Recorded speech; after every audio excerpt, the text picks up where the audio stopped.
2nd of May, and the time has now just gone 10 o'clock.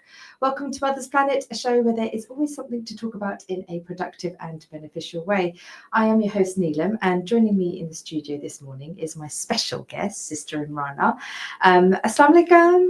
Wa alaikum assalam. How are you? I'm very good. All the more better for seeing you, Neelam. Oh, no, Imrana, it's a privilege having you on the show. And I'm so excited about today's show because I saw your pictures that you shared with me yesterday, and I'm in absolute awe because you showed me a different side to Pakistan, which I didn't know existed. So the pictures that I saw from when my siblings went were very different to what you shared. So yeah, I felt like I saw the real Pakistan. So yes, we are going to be talking about that. But first, how's your week been?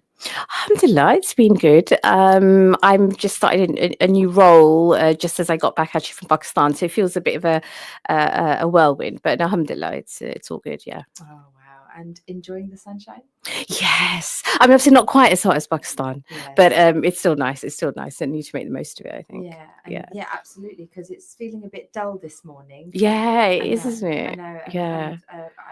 I dare say it, but we might be even getting some rain, which I was thinking ironic because it's a bank holiday weekend. So, yeah, I hope we don't get any rain. But yeah, it's been quite nice having that warm weather.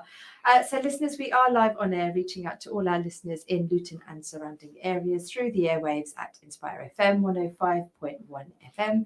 You can also connect to the show on TuneIn by the Inspire FM webpage.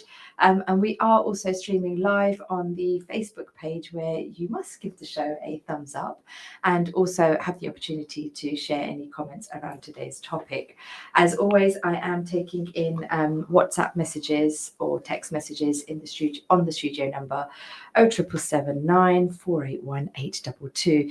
Now I'm going to delve into this show because I think we've got so much to talk about. So I'm not going to faff on about the weather, the kids. They can all just be set aside because I'm excited to talk about your whole experience. So Imrana, before I go into your recent trip to Pakistan, for those that haven't had the privilege of hearing your voice or knowing about you, can I just briefly get you to introduce yourself to the listeners?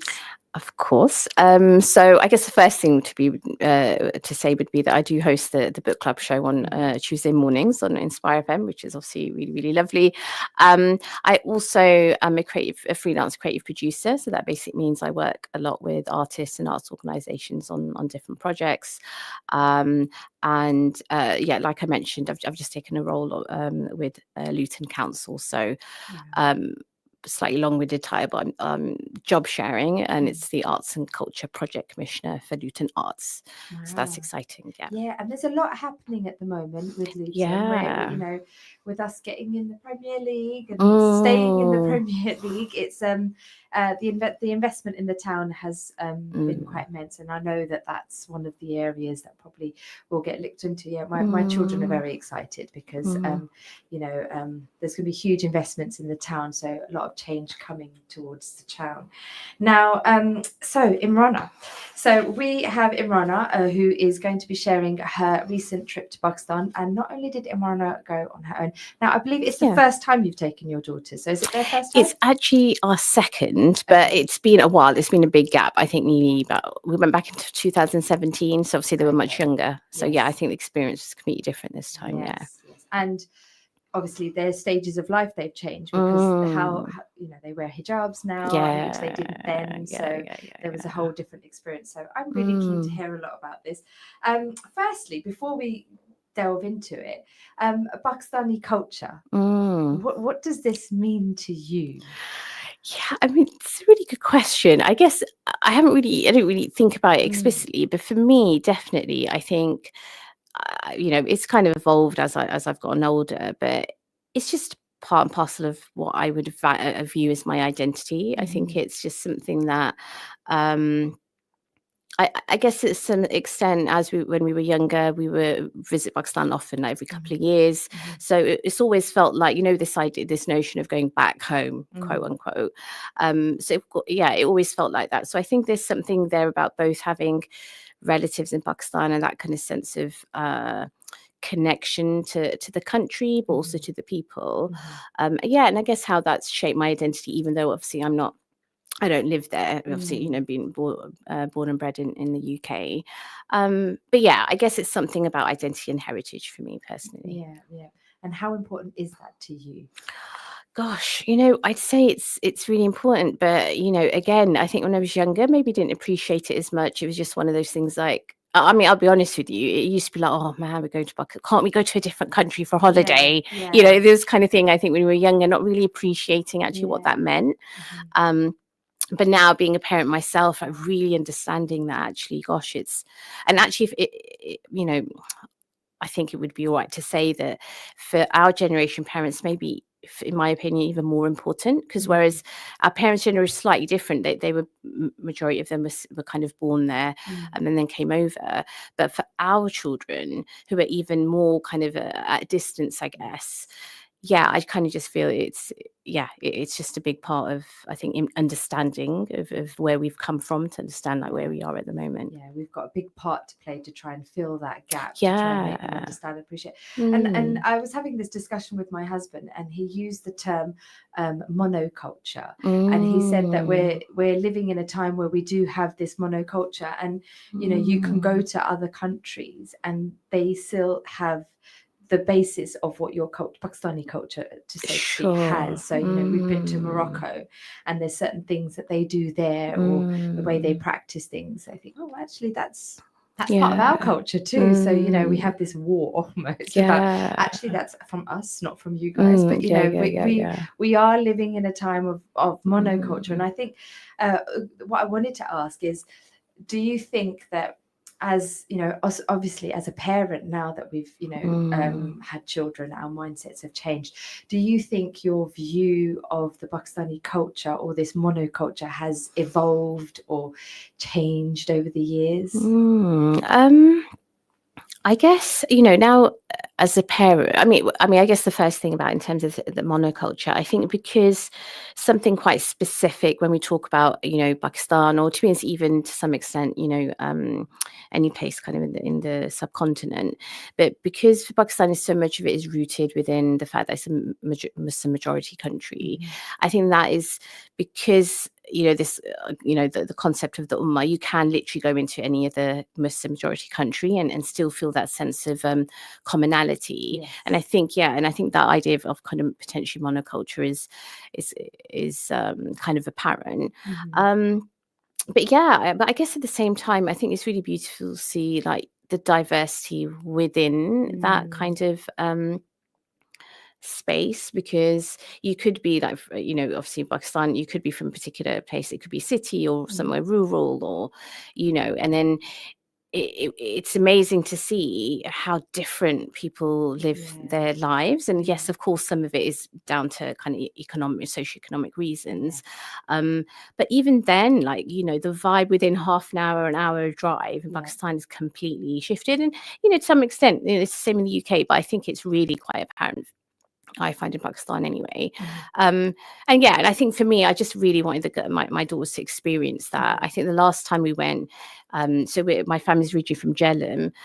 We spent most of the time kind of in Jhelum, and I thought, and actually I think that was also a good thing for the age that we're at, just to spend time with family. But this, I made a conscious choice. I remember saying, so I went with my mum and dad and saying to them, actually, this time I really want them to experience as much of the diversity within Pakistan. And Yes. yeah, I think, we managed to do that, which is good. Yeah, no, well, your picture said it all. So, Mm. I wish I could like show it on air and just I know. show everyone, like, the Yeah, roots of yeah. Pakistan, but some really amazing. You've obviously got a skill of how to take pictures, because I can't take Well, photos. not that. I'm okay. I mean, I did say it was really fun, even though my girls thought it was embarrassing. I did especially buy a selfie stick for this trip Yes. because I obviously, of course, I'm on social media, but I don't.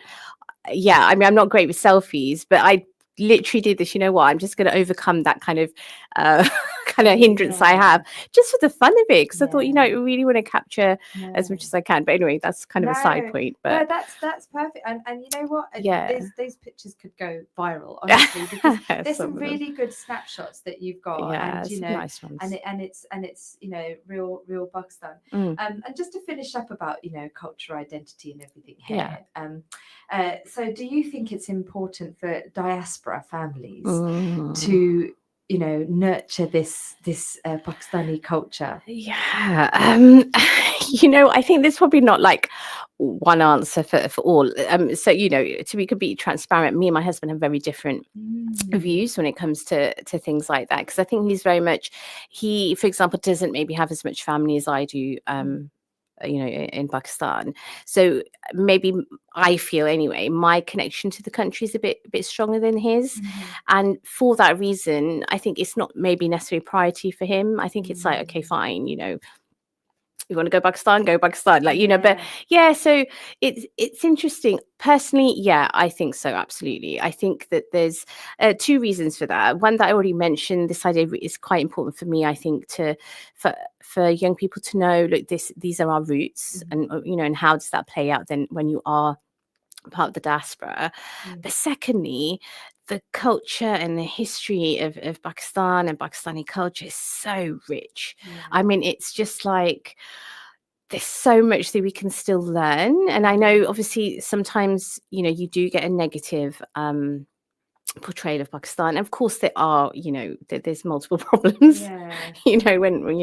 but there's so well, yeah, exactly, right? So but yeah, I think there's so much, whether especially in arts and culture, which obviously is literally kind of my passion. It's just I think there's so much learning, and I think that's really nice. I think I'll have to come to Pakistan with you, because I think you're seeing it from a different lens. So your vision is totally different. And I think when I go, I can't take my mummy hat off, and I can't appreciate a lot of things, because I think I'm not sure I want to expose my child to that. I'm not sure I want them to be aware of this, or that's the part of the Pakistani culture that I don't significantly feel proud of. And I think I don't really want them to be exposed to that. So I think it's really difficult to have that single lens. Like when you talk about your husband not having such a rich Pakistani heritage as yourself, I think we're in a similar boat. My husband is one of the eldest in his siblings,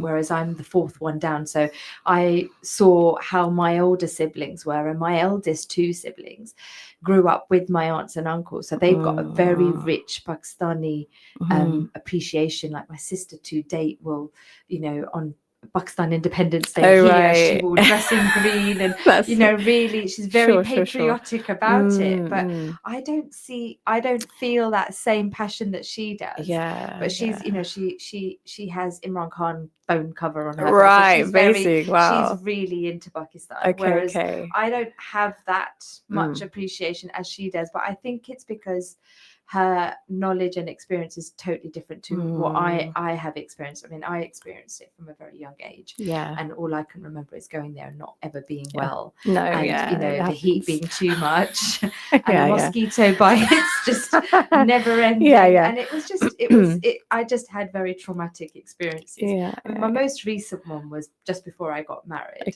and the aspect that I went there for was shopping, and I got everything that I wanted. So I should try and remember that, really, because I've got daughters that are really looking forward to shopping and seeing that side of the country. But I'm just like, I don't want you to get ill. Of course. It's very hard, and I think it's really difficult for us because I'm in that boat where I don't have a very rich Pakistani heritage. So I don't actually know what I should be teaching my children or what I should be. I've got the traditional, we dress like this. Of course. We cook like this. So those boxes have been ticked. And there's still some traditional foods that I still am not aware of. And, my mum will cook and I'm like, I have no idea what that is or how to make that. So, but the basics, I think I'm covering, and I'm just hoping that I can. But I think this generation, our generation, because we come from that broken connection, it's going to be very hard to where I find that I'm doing is I'll go to different countries and I'm picking different cultures, saying I quite like that, let's adopt that, that's quite nice. And so it's a multicultural adoption that we're doing. You're going to all these different countries because you see, and I think it's very hard because you touched on it, which we are going to talk about a bit further down.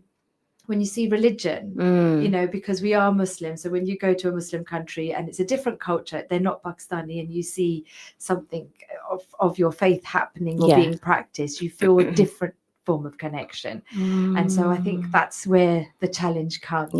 You know, where we do. So listeners, if you have just tuned in, where have you been? I have the lovely sister Imrana with me this morning, and we are talking about Imrana's lovely journey, visit to Pakistan with her daughters very recently. If you do have any questions for Imrana, or you'd like to share your own views about the Pakistani culture and how you feel about it, please do message into the studio on 0779 481 822. But Imrana, what inspired you to take your girls to Pakistan?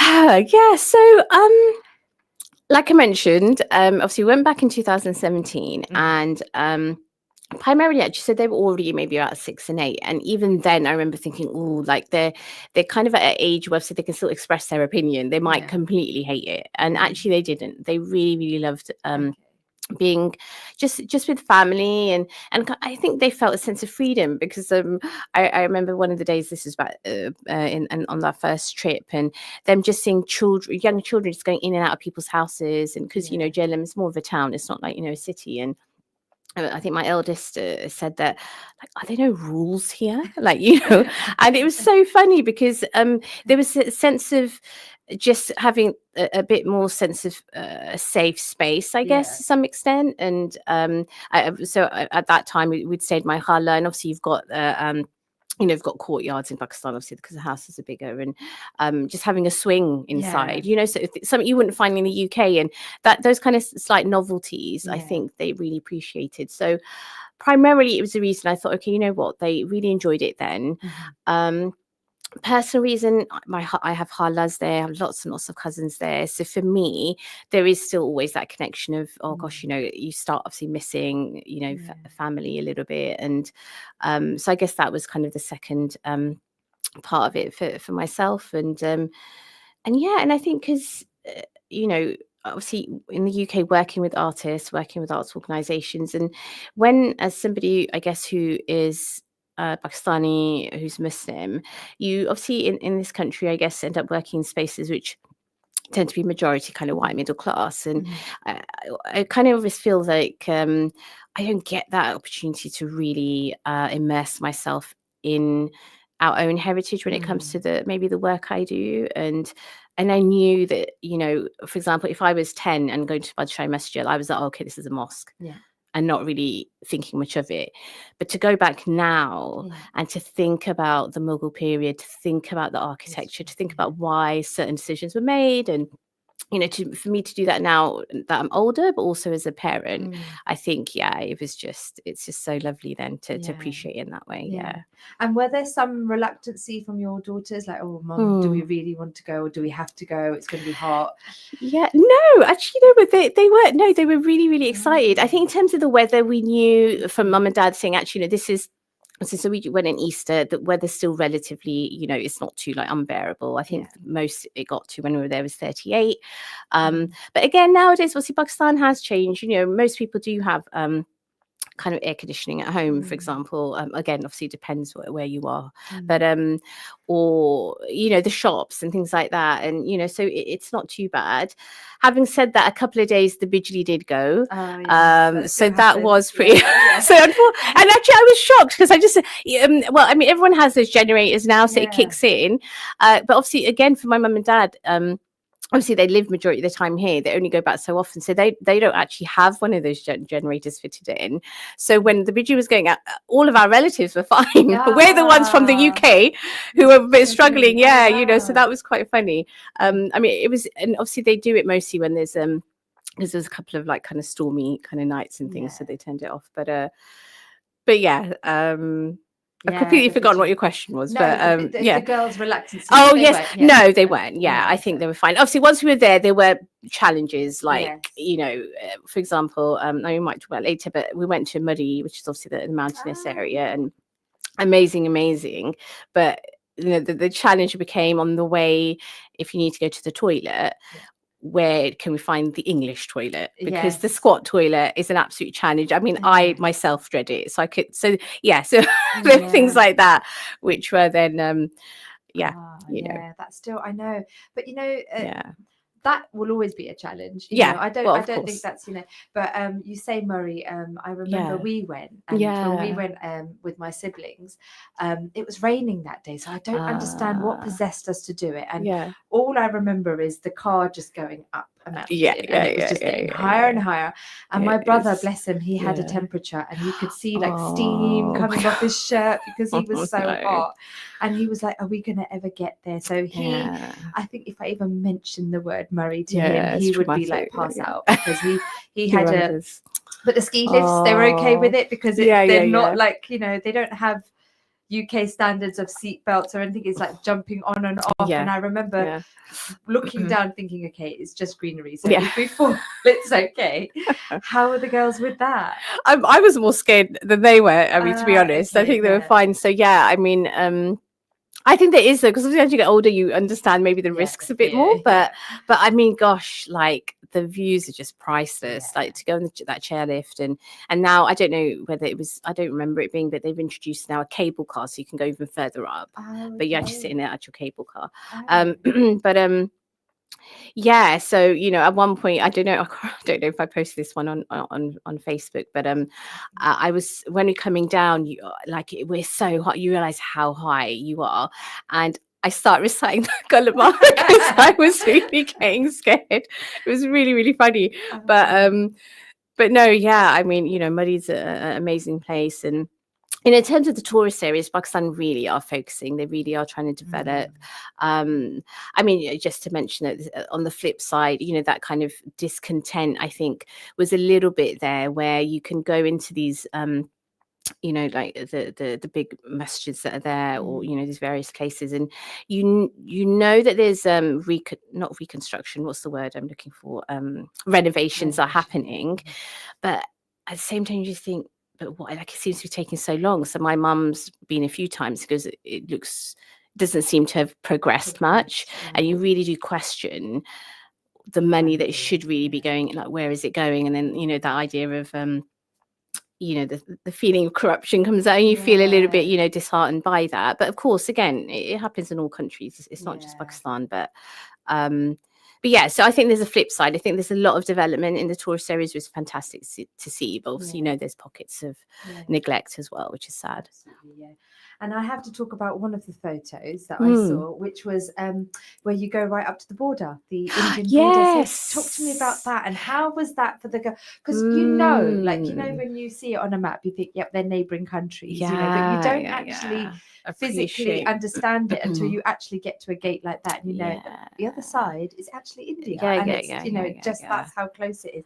So how was that for the Yeah. girls? It's so interesting. I think, it was my first time there as well. I'd never been before. So this is, Wagah border in Lahore. And it was interesting because obviously there's one aspect which is very performative. That's the whole point. It's a flag lowering ceremony at both countries. They've made it into a really engaging performance, lots and lots of fun.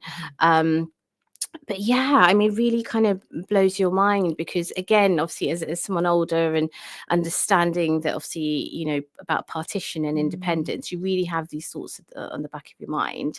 Um, but and yeah, I mean, I don't know, it was interesting, and slightly political, I guess, to some extent, because Yeah. actually what I really did notice, which was really striking, was the number of Pakistanis on the Pakistan side were very few, whereas the India side absolutely kind of brimming, with people. Wow. And from talking to relatives and people, there is a, I think, decline at the moment. I would say potentially of the Pakistani public towards the military, because of obviously all the political things that are going on. So I think there's people are making a conscious choice not to maybe go and support. Okay. So I think there's an element of that. And yeah, and at the same time, obviously, we know, even with India, of course, people are just going there to have fun, but we know there's a rise in kind of the far right, even in India. And it did make me think, actually, there's some sort of this is how it's playing out. There's a Yeah. reason, maybe potentially, why the India side is because there's so much now extra nationalism, in that sense. So I mean, that was in my mind while I was there. But it's definitely something worth just to go see Yeah. once, just to Well, I experience have it. to It's say, fun. the armies when they march? How elastic are their legs? Yeah, I know. They do an amazing job. It's like really like and it's so great to see actually. There's that sense of, obviously there's a power dynamic. That's the whole point. So you've got the Pakistani soldiers, Indian soldiers at the same time, So but yeah, it's fun. Well, yeah, I know, because I think when I saw the marching happening, and I thought, is that a real leg? Yeah. I did question it a little bit, but yeah, it's amazing to watch. So, listeners, we are coming over to a short commercial break now. I am joined by Sister Imrana, who has been sharing her recent visit to Pakistan with her daughters. If you do have any questions, again, please do message in on the studio 07779 481 822. And after the break, Imrana, I just wanted to ask. Obviously, I've got some experiences to share about having negative experiences of Pakistan. But, were there any unexpected challenges? So listen out for that, listeners. But for now, go refill your hot brew or ice brew, whatever you're having this morning, and join us after a short commercial break. Assalamu alaikum. This program will continue after the break. Continue listening to Inspire FM. Inspire FM. Inspire 105.1 FM.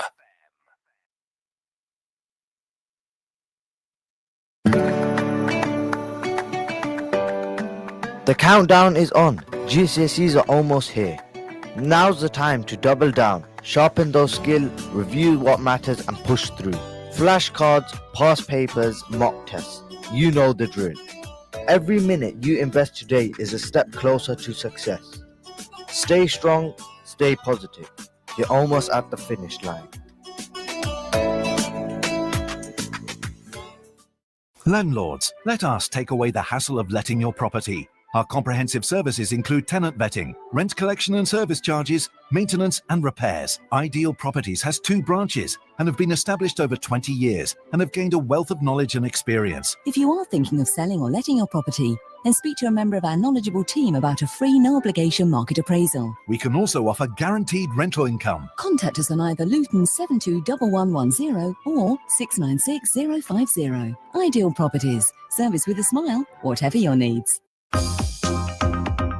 Assalamu alaikum. My name is Rukhaya and I'm from Luton, and you are listening to Inspire FM 105.1 FM.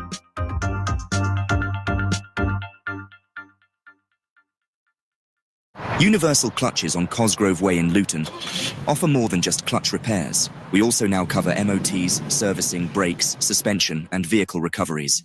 We've got you covered whether you drive a manual or semi-automatic car, van or truck. We aim to provide a quick and reliable service, and Universal Clutches are an AA and RAC approved garage. For a reliable service you can trust, call 01582 876 300 or find Universal Clutches on Google, Instagram and Facebook. Don't miss the free Spring Family Fun Day at 234 Dallow Road in Luton, midday until 6, this Saturday the 3rd of May. Brought to you by Enviable Occasions, the event specialists. Enjoy bouncy castles, face painting, arts and crafts, bubbles and plenty of food, ice creams, desserts and more. Meet our mascots, Bluey and Stitch. And you can also view a range of traditional Kashmiri dresses too, all in association with Tops Pizza and Mahaya Fashion Couture. Just come along or call 07740 105 621 for Enviable Occasions details. There is not one of you but will pass over it. Hell, this is with your Lord. A decree which must be accomplished. Quran, Surah 19, Ayah 71. Need a ride? Village Taxis has you covered. Going to the airport, station, work, hospital or school? Call Village Taxis on Luton 250 for a quick, reliable service. New drivers wanted. Get registered today and join the Village Taxis team, serving Luton, Central Beds, TfL, Wolverhampton, Hertfordshire and beyond. Taxi rental also available. Download our easy-to-use Village Taxis app or call on 01582 250 250 to book your ride today. Village Taxis, your local taxi company. Can you imagine losing your parents and seeing your home destroyed? Thousands of children in Gaza have lost one or both of their parents. Agosh UK invites you to sponsor an orphan in Gaza and provide them with life-changing care, protection and hope. Let's help orphans to rebuild their lives. Donate your zakat and sadaqah for an orphan in Gaza today. £500 per year or £42 per month. Visit Agorsh UK.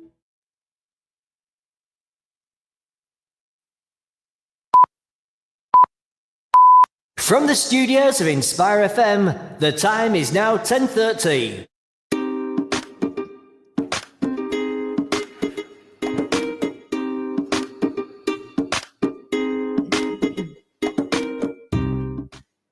Good morning and Assalamu alaikum. Welcome back to Mother's Planet. It's Friday, 2nd of May, and I have a dodgy mic here. I'm hoping everyone can hear me. And the time has just gone 10:30. Welcome back to Mother's Planet. I think I've said that already. I am your host, Neelam, and joining me on the show this morning is my guest, Sister Imrana. Assalamu alaikum. Walaikum assalam. Now, earlier in the show, I was asking Imrana about her experience on her recent trip to Pakistan with her daughters, and she has shared quite a lot about her reasoning for going and, the Pakistani culture and the importance of appreciating our heritage. Now, this isn't the first time. I assumed it was the first time that she was taking her daughters, but they had been before and they were much younger.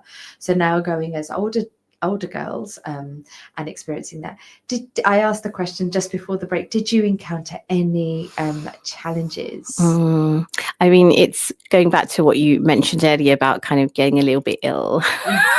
That's the main, I think I'd say so, just getting that slightly kind of upset tummy, even though we were really careful, like making sure we were having kind of either bottled water, filtered water, and not having much street food. I think we were quite good, even though the temptation is sometimes there to go to, whatever man on the street to get jarred and things.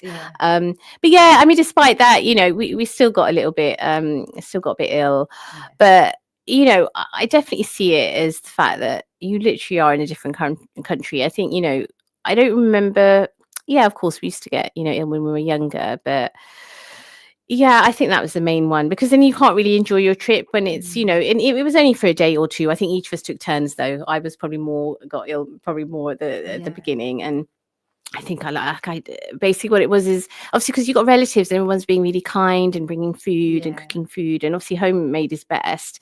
But at one point, I think I'd mentioned gulgappe and something. So my cousin especially went out to get some, and I couldn't say no. And then within an hour, I was like, I regret this decision, even though they say this is good. But I guess maybe that's part of it. I don't know. The only other, I think, maybe slight stressful, which obviously I think my dad would have experienced more because he was the one who was kind of driving, are just the roads. Clutching onto everything. Gosh, I mean, you really are holding on to dear life, especially in Lahore. Islamabad is different because obviously the whole city was created with a plan, like and how the roads should be, etc. Lahore is obviously different, but oh my god, like you say that Allah hi hafiz hai, because honestly it's only Allah looking after everybody, because the way that people are just crossing motorways, there's no you've got oncoming traffic, there's basically no rules, but everyone's surviving, alhamdulillah, it's all good. But the fancy horns to warn everyone. Exactly the toot toots and all the musical bits. So but so I guess those two things are still, when you go back, you just think, oh my gosh, you've got to kind of navigate it's amazing, isn't it? Because I mean I'm from the Kashmir side, so there are more mountains, so the roads aren't as well set out, and drivers will just find a flat place and think, we can drive on there. And they would just drive, and I remember clutching onto this Jeep and sort of leaning over to one side, thinking my weight might help the car. And the force of gravity would just push the car the other way so it won't tip. Because literally I would look to my right and I would see just a cliff. Exactly. I'm literally on the edge of a cliff here. My mum keeps reassuring me that they have got better, and they have made much more safer road routes now, and it's not as scary. We're not reading half the Quran as we're driving along. We are actually in safe hands. But it's true. I mean, one of the other things I wanted to ask is obviously there's a lot of security around, and people are walking around, and they do have like these stop points where they check everyone. Did you encounter any? Yeah, I mean, there were at certain points, I guess. I'm trying to think where it was mostly. I mean, for example, when we went to the Wagah border, obviously you naturally get kind of more security, that end. So going into because obviously we went into Kashmir because there were a couple of, like, my mum and dad had gone to this water, it's called Jannat Waterfall, so that was kind of in that kind of province. And yeah, so I think I think I remember correctly, there might have been a couple there as well. But on the whole, no, like it didn't feel like it was over militarized, if that makes sense. But at the same time, I think it was only after we got back, obviously the incident happened in Indian occupied Kashmir. Obviously, there's something that happened there, and so yeah, I guess those things are always in the back of your mind in terms of that kind of conflict and tension. But but no, on the whole, it was fine. Because my memory is that, I remember there was a lot of times we'd get stopped and they'd look in the car, who's in the car. Oh no, yeah, it wasn't too bad. Yeah, of course, it wasn't. No, actually, I didn't feel it this time. And you're right, actually. Yeah, it maybe definitely used to happen more when we were younger. No, I didn't feel it. Oh, good. So they're progressing. Yeah. Backing off. And just on your mum's point, the roads are much better because it's true. It is. You don't feel as No, I know. She keeps reassuring me. She's like, honestly, Neelam, it's not as bad. And I'm I don't know, Mum.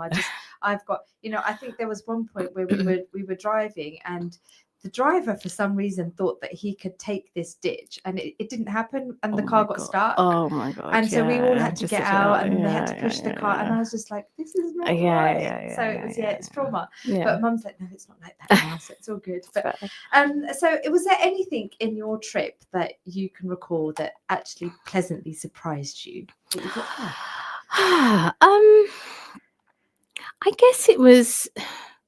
I guess it was kind of something I mentioned a little bit earlier in terms of just, visiting family and just seeing actually, what everyone seems and feels more like just living comfortably. And I think, I don't know how to say it. I think that was quite, nice to see. That's not to say, obviously, there's still, majority of Pakistanis, live in, huge poverty. But I think it was just that sense of, and also I think now going after such a long time, cousins also now having children.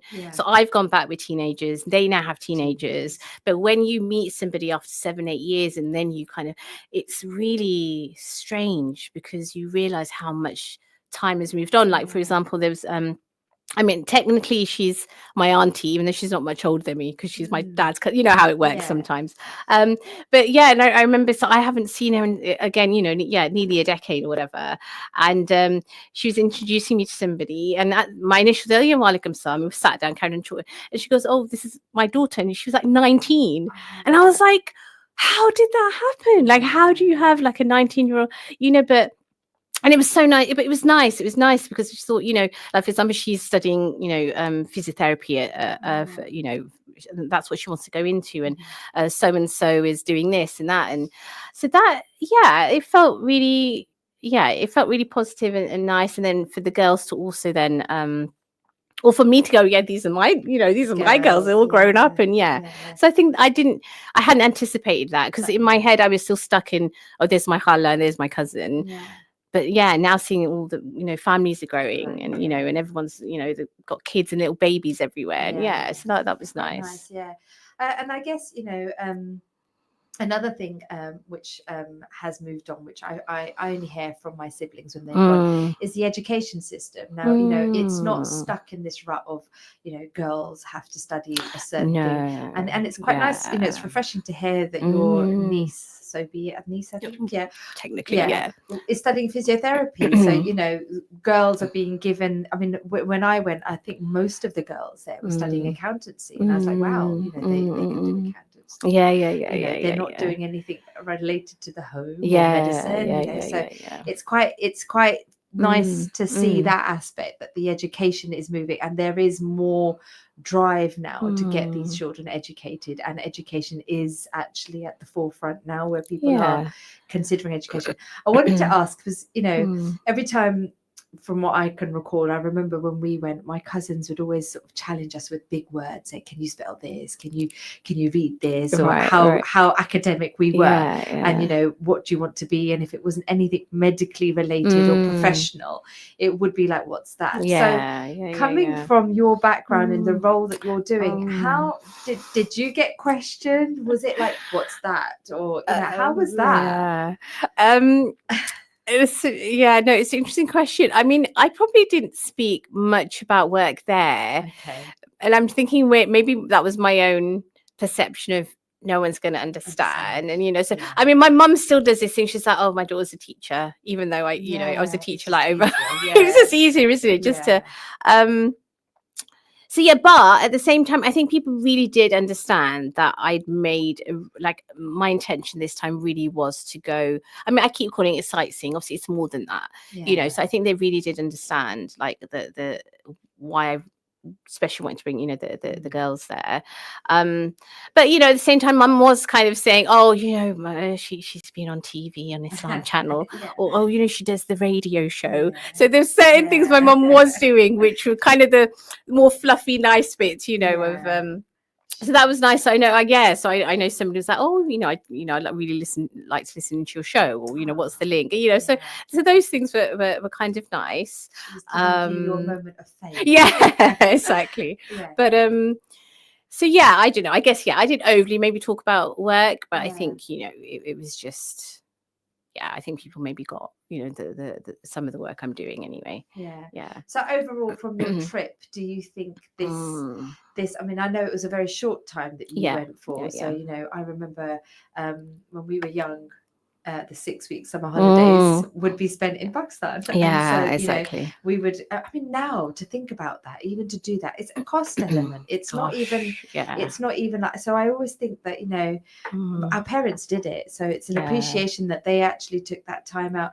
And I was talking to my daughter about this because my family is mostly here, so I've got a few aunts and uncles in Pakistan, and a few that I would remember but have no recollection. After I got married, it was just their kids got married, they've moved on, their children have ventured out of Pakistan as well, you know, gone to Dubai and Saudi. So it's not many are not left. Like my generation of children, there's not many left in Pakistan. They're all in the cities, so to speak, or some have even come to the UK. So I have no desire or push to go back because I think I've got more family here. So if I wanted to, I would just take my children down to London and connect with your family there. I don't have that. So do you think, I mean, you know, Allah give your family long, healthy life. But do you think if you didn't have family out in Pakistan, you would feel this desire to still take your daughters? Yes, really good question. You know, I guess I'm thinking yes, from the end, you know, because there's two, you know, there's just two different aspects. One of it was definitely to just get them, you know, immerse themselves in family and that, but I would be happy, for example, I mean, this is how I was trying to pitch to my husband when he kept saying, "No, I don't want to go." I was like, "Look, we don't even have to go to the family. Let's just go to the northern part of Pakistan. You know, people, you know, that's literally massive kind of at the moment. You know, we can just treat it like we would any other holiday, get a hotel and then, you know, treat it that way." So I think personally, no, I think I still would. I think I'd still want the girls to understand that part of kind of, you know, their identity. But yeah, and you know, and it's just like I'm saying, in terms of tours, like we stayed in a hotel in Murray for a couple of days, and you know, like it's great. It's you know, I mean, of course, what you might consider a 5-star in Pakistan or 4-star, it wouldn't be the same as it, but that's not the point, you know. That, you know, it's you can go, you can stay somewhere pretty decent and just really enjoy it. So I think I would. That's interesting to hear. I don't know. I think because this is where I'm going to delve into the next point where we talk about culture and religion, and you know, I feel like nurtured my children and protected them in a certain way, saying that, look, this is culture and this is religion. And I don't know if it's wrong or right, but I have made that significant difference between the two, that this is a cultural thing. And I think it's come to light more recently because my nephew's getting married in summer, inshallah. And he's very much on the, you know, focused on the religion, and so there's certain cultural events that we do, and he's dead set against them. Sure. And he's made it clear to his dad that it's a waste of money. I don't want it. And my brother, on the other hand, you're my first son. And I want you to, you know, do this. We want to have that. It's a laugh. It's, can't you just do it for the? And he's like, no. And he doesn't want to do it. And my children are kind of understanding, saying, well, he's saving his dad money, you know, so it's a good thing. But I don't know. And my worry is that if it's not really a worry, but I don't know. I've shielded them or given this, you know, when you go to Muslim countries, we conform to a certain way, and this is our identity, and this is how we are. But when I saw pictures of my family when they were in Islamabad and you know, in the shopping malls, my sister wears a hijab now, and she said I felt more covered than the girls there.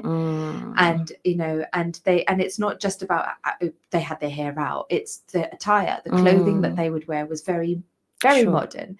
So they've taken that extreme of we've got freedom and rights to another level. So that's been my you know, thing of fighting that, you know, because when you go to different countries, you say, well, that's their culture. So when you take them to Pakistan, you say that's their culture. You think, well, I'm actually from that culture. So what is this? So how did you see this? Did you feel this? Yeah, I mean, I think to some extent, you know, I remember feeling a little bit even last time going into the cities. You know, definitely this time. For example, you know, there's something called the Giga Mall in Islamabad, which is like a massive like shopping center, and you don't even, you're there and you just think, my God, this is Pakistan as well, like it's so different. And yeah, you know, you saw you know, obviously as Muslim women seeing other Muslim women, but in Pakistan, like you know, that kind of notion of, oh, you know, it's sleeveless and she's just, or whatever, you know, this idea. And even though of course it, you know, it happens here as well.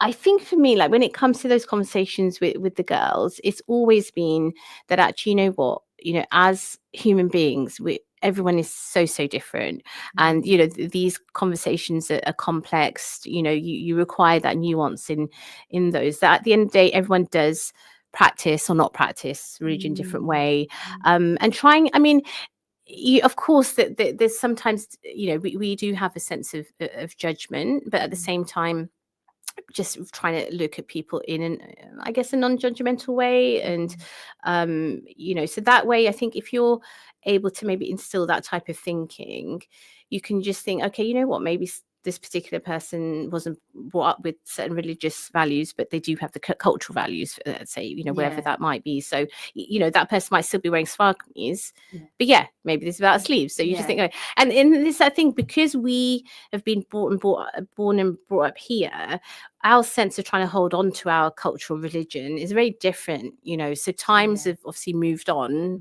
and of course, this how do you define what does it mean to be modern and liberal? And obviously, from an Islamic perspective, it's completely not that. So yeah, I think you do kind of feel a sense of the way things have changed, but you know, at the same time, I think it's just.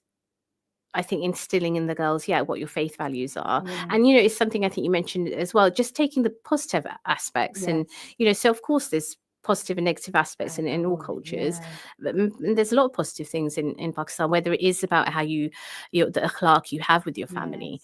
And, you know, for those of us who maybe that have as much interaction with family here because we're so busy our own lives, you know, going back with the intention of actually I'm going to sit with my hala and just have a conversation, you know. So there's certain things, and that's good to instill in the children. You know. And then again, you know, like with Jelim, like my mum's family is more from so that it's Garimpur, which is a bit more kind of townish, whereas my dad is proper like proper Desi village. And again, them going there and just seeing what the difference is and how people do, you know, it's just it's just a spectrum, isn't it, of like lived experience. No, absolutely. And I think you know, I mean, I think the concept of faith and cultural challenges you know, come across everywhere. I mean, going off topic, my brother went to Saudi quite a few years ago to do Umrah for the first time, and he said he was amazed to see that the shops shut at the time of the azan and everyone is obliged to go and pray.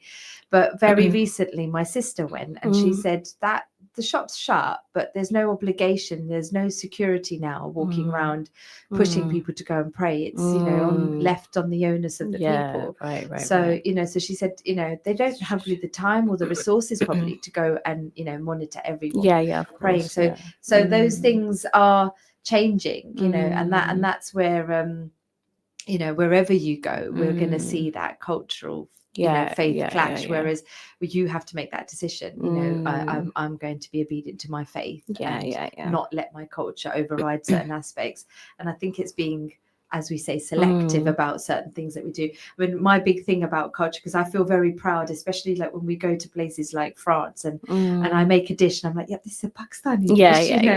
I've actually got a heritage. I actually feel quite proud then to say that I've got a connection to something, and it's quite nice to have a dish that's come from our culture. So those things I'm clutching on to, and as you say, attire is all down to the individual.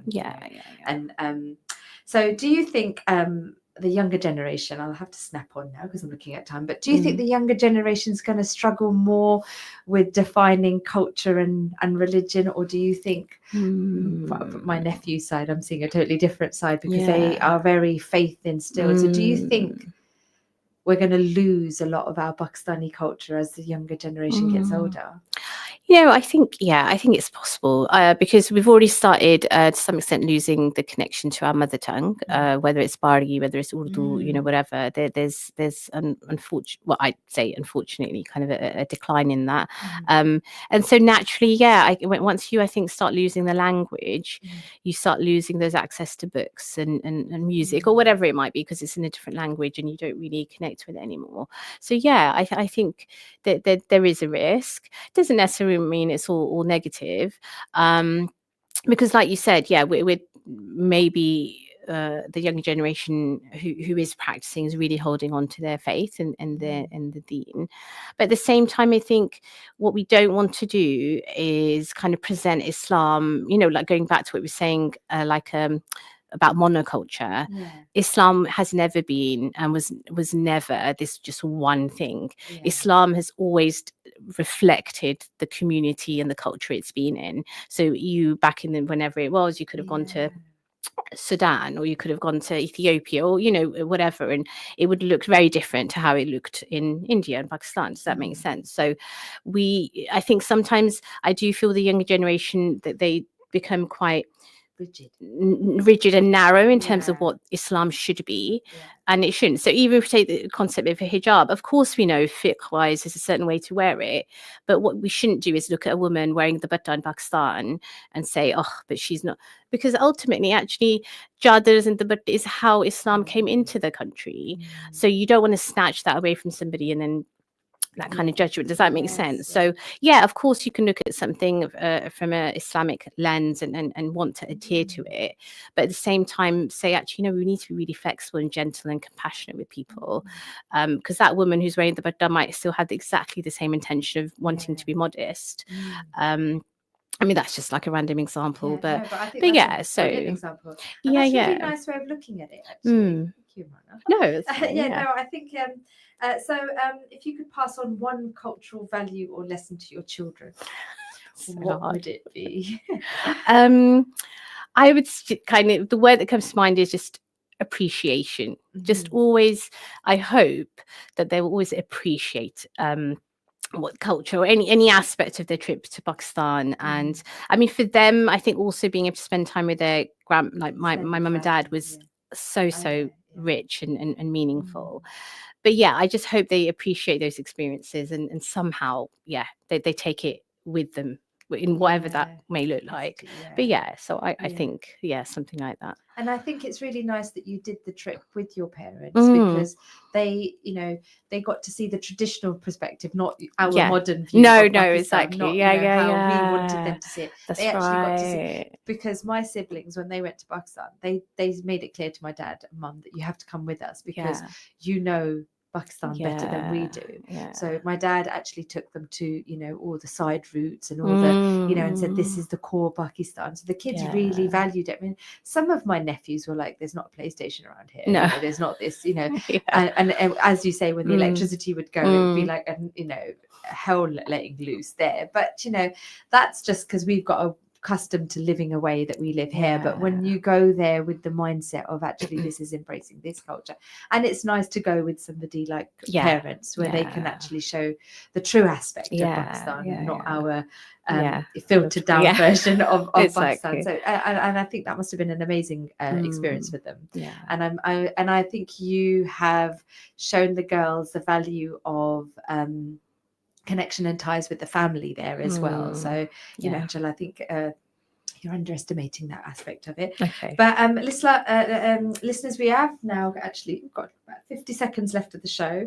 I just want to say thank you, Imrana. Is there any last question was that do you recommend parents, in the diaspora should take their kids back home? Yes, I think they should. I think you should make intention and there'll be some benefit, inshallah, for any travel. But for doing that, I think so. If you can, culture, inshallah. So, listeners, there we have it. The lovely. I could actually talk to her for another hour about this whole trip, which we probably might do off air. But thank you so much, Imrana, for coming on the show with me and taking the time out. It's been fantastic, a real eye opener to Pakistan, and I have no doubt that listeners were able to benefit as well. So, Jummah Barak and Assalamu Alaikum.